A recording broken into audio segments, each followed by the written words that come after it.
Social मीडियावर आमदार राजेंद्र गावित यांच्या विरोधात खोटा व भडकाऊ प्रचार. करंजी बुद्रुक ग्रामस्थांची पोलिसात धाव. निवेदनाद्वारे केली कठोर कारवाईची मागणी.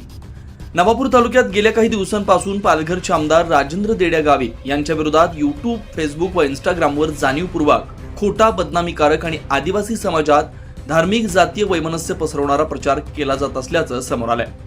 आज दिनांक 9 डिसेंबर 2025 रोजी करंजी बुद्रुक ग्रामपंचायत आणि ग्रामस्थांनी विसरवाडी पोलीस स्टेशनात अधिकृत तक्रार दाखल केली. तक्रारीनुसार अशोक सिंगाडा, राहणार नांदगाव, जिल्हा पालघर यांनी आपल्या 3 अज्ञात साथीदारांसह करंजी बुद्रुक भोमदीपाडा इथं गुप्तपणे येऊन आदिवासी दफनभूमीचं अनधिकृत चित्रीकरण केलं. त्यानंतर त्या व्हिडिओला खोटी माहिती जोडून आमदार राजेंद्र गावित यांच्या आईचे ख्रिस्ती पद्धतीने दफन केल्याचा पूर्णपणे खोटा दावा करत सोशल मीडियावर भडकाऊ मजकुरासह प्रसारित केला.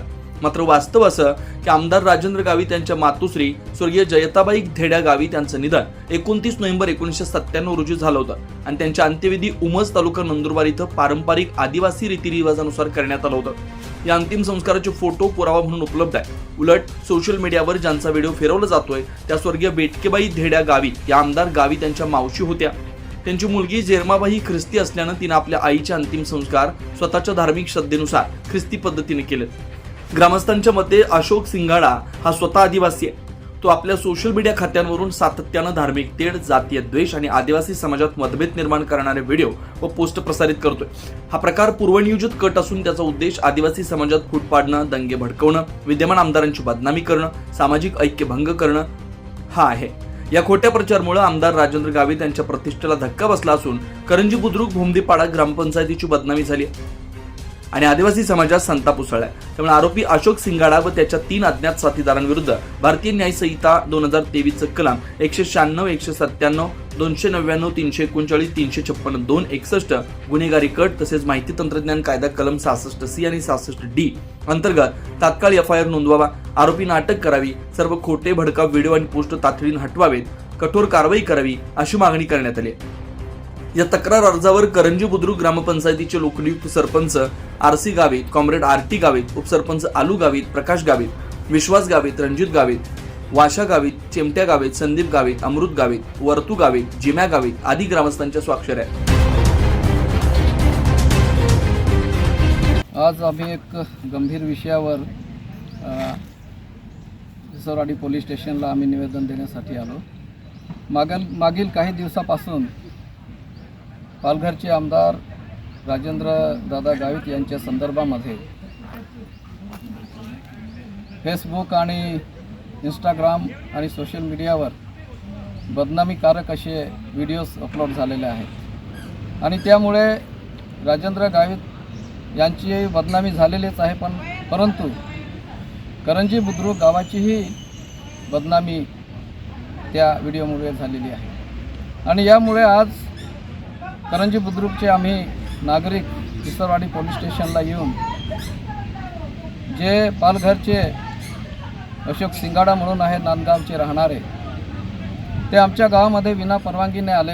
आमच्या स्मशानभूमीचं त्यांनी विना परवानगीने शूटिंग केली आणि खोटी अफवा, खोटी बातमी त्यांनी मीडियावर अपलोड केली आहे आणि यामुळे विसरवाडी पोलीस स्टेशनला आम्ही एकच मागणी केली की या अशोक सिंगाडावर आणि त्यांचे साथीदार यांच्यावर FIR दाखल झालं पाहिजे. कारण त्यांनी 2 समाजामध्ये, 2 धर्मामध्ये तेढ निर्माण करून आमच्या नंदुरबार जिल्ह्यामध्ये, नवापूर तालुक्यामध्ये अशांतता निर्माण करण्याचं काम या अशोक सिंगाडाने केलेलं आहे आणि त्यामुळे त्याच्याबरोबर आलेले आणि बेकायदेशीररित्या आमच्या स्मशानभूमीमध्ये घुसलेले जे प्रेतावर राजकारण करताय, त्यांच्यामध्ये हिंमत असेल तर तुम्ही तिथं तुमच्या पालघरमध्ये राजेंद्र गावितच्या विरोधामध्ये उभे राहा, त्यांना पाडा किंवा निवडा. आमचा प्रश्न तो नाही. आमच्या गावामध्ये येऊन आमच्या गावातील व्यक्तीच्या मृताच्या कबरेजवळ जाऊन त्याची तुम्ही विटंबना केली, यासाठी आम्ही तुमचा निषेध करतो. आणि जर अशोक सिंगाडाला आमचं आव्हान आहे, तुम्ही या आमच्या ग्रामपंचायतीला भेट द्या, तुम्हाला काय अडचण आहे आम्ही सांगतो तुम्हाला. तुम्ही या देशाचे पंतप्रधान आहात का? या देशामध्ये व्यक्ती स्वातंत्र्य आहे, धर्म स्वातंत्र्य आहे आणि लोकशाही अजून जिवंत आहे. हुकुमशाही नाही या देशामध्ये. प्रत्येक व्यक्तीला त्याचा धर्म निवडण्याचा अधिकार दिलेला आहे.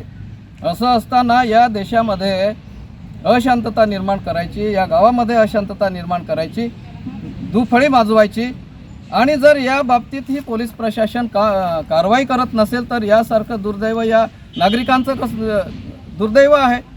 आणि म्हणून आमची या नंदुरबार जिल्ह्याचे SP साहेबांना ही विनंती आहे की हा जिल्हा शांतताप्रिय आहे.